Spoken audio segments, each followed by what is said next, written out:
El parto supone una situación de riesgo de daño hipóxico para el feto. Por lo tanto, realizar una vigilancia fetal mediante la monitorización fetal nos ayudará a identificar aquellos fetos que se encuentran en una situación comprometida y así minimizar sus consecuencias. Hoy en Habla Ginecología vamos a hablar de la monitorización fetal intraparto.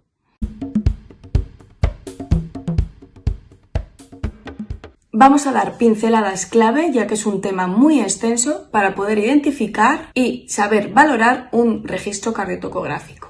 Existen diferentes aparatos para escuchar la frecuencia cardíaca fetal. Previamente, cuando no teníamos el avance tecnológico que tenemos ahora, realizábamos esa valoración fetal mediante la auscultación, con aparatos tipo estetoscopio de Lee-Hillis o estetoscopio de Pinar. Actualmente utilizamos aparatos electrónicos, en los cuales tenemos los portátiles y los no portátiles. Los portátiles como el Doppler fetal tipo Sonic Eye y los no portátiles como el registro cardiotocográfico, aparato que necesita suministro eléctrico para detectar simultáneamente la frecuencia cardíaca fetal, movimientos fetales y la captación de la dinámica uterina. Este aparato es utilizado en todas las maternidades actualmente. Se utilizan dos transductores. Uno, que es el tocodinamómetro, encargado de la captación de la dinámica uterina. Se coloca en el fondo del útero, sujetado mediante una cinta elástica. El segundo captor está basado en un efecto de ultrasonografía. También se sujeta a nivel abdominal con otra cinta elástica y es el encargado de detectar la frecuencia cardíaca fetal.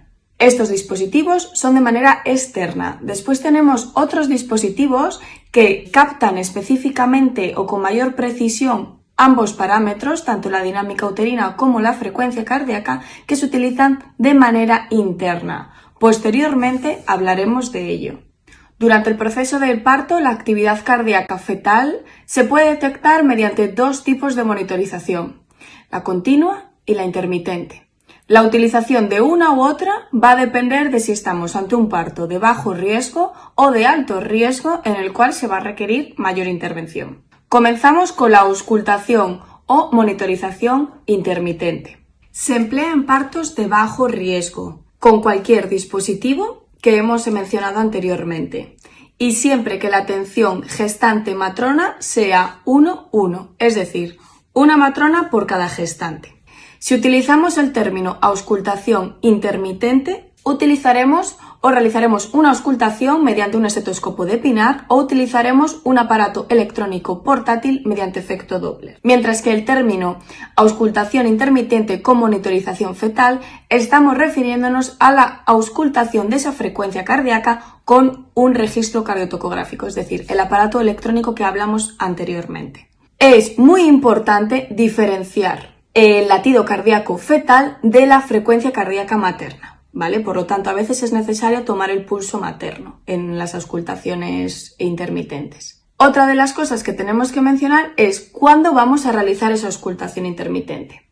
En el periodo de dilatación realizaremos esas auscultaciones cada 15-30 minutos, mientras que en el periodo de expulsivo lo realizaremos cada 5-15 minutos. Siempre después de la contracción con una duración de 30 a 60 segundos. Posteriormente debemos registrar esa auscultación y deberemos anotar la fecha, la hora, la frecuencia cardíaca fetal y la presencia o ausencia de aceleraciones y desaceleraciones. Monitorización continua, interna y externa. Este tipo de monitorización se puede utilizar tanto en partos de bajo riesgo como de alto riesgo. Presenta tanto ventajas como inconvenientes. La principal ventaja es que queda registrado tanto en papel como en la monitorización central.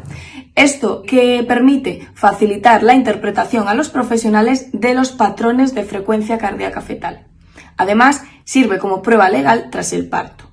Sin embargo, existen inconvenientes. Uno es la limitación de la gestante. Y el segundo, que es muy importante, es la baja especificidad que tiene para predecir el daño cerebral en fetos, ya que presenta un 99,8% de falsos positivos. Este hecho hace que aumente tanto las cesáreas como los partos instrumentales. Hemos especificado la monitorización interna y externa, según el tipo de dispositivo que se utilice para detectar la frecuencia cardíaca fetal.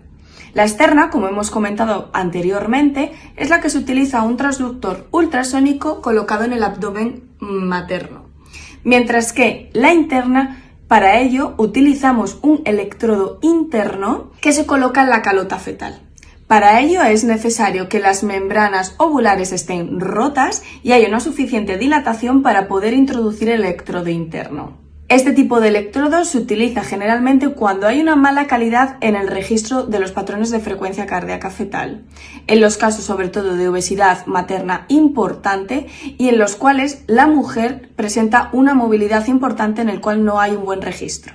Según la Guía de Práctica Clínica de Atención al Parto Normal, el uso de la monitorización intermitente versus la monitorización continua son dos métodos válidos y recomendados para controlar el bienestar fetal intraparto. Existen múltiples factores o múltiples causas que nos indican que debemos cambiar de una monitorización intermitente a una monitorización continua, como por ejemplo, si tenemos un líquido teñido, si tenemos un sangrado intraparto, el uso de analgesia epidural o el uso de oxitocina y si aparecen patrones o alteraciones en la frecuencia cardíaca fetal. Además, hay una serie de factores de riesgo que directamente nos indican que tenemos que utilizar monitorización continua en vez de la intermitente. Por ejemplo, embarazos postérminos, es decir, mayores de la 42, roturas prematuras de membrana mayores de 24 horas, inducciones de parto, preeclampsias, diabetes, sangrados también intraparto que directamente o anteparto que directamente y que realizar una monitorización continua, cesáreas anteriores, pretérminos, alteraciones de la flujometría Doppler, etc. Es decir, factores de riesgo que detectemos que nos indiquen y nos obliguen a detectar a ese feto de manera continua. Con respecto al trazado de la dinámica uterina y de la frecuencia cardíaca fetal, se representa mediante un gráfico, ya puede ser en papel o en la monitorización. La parte superior representa la frecuencia cardíaca fetal, mientras que la inferior representa el trabajo del útero. La superior, frecuencia cardíaca fetal, en el eje vertical va de latido en latido de 10 latidos por minuto, ¿vale? Y tenemos un rango desde 30 a 240 latidos. Mientras que la inferior, que teníamos el trabajo uterino, en el eje vertical una escala va a intervalos de 5 milímetros de mercurio con un rango de 0 a 100, mientras que en la horizontal hay líneas gruesas, observamos líneas gruesas que delimitan intervalos de 1 minuto.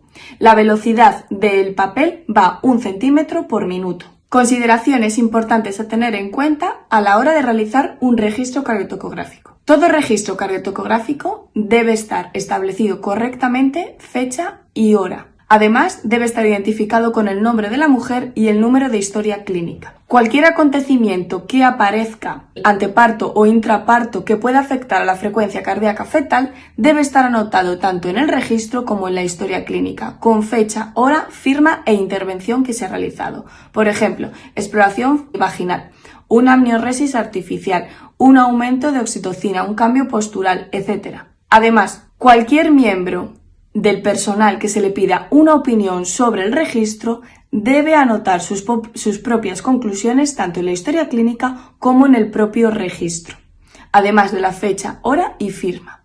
Y siempre al finalizar el parto se debe anotar al final fecha, hora de nacimiento, además de la terminación del parto.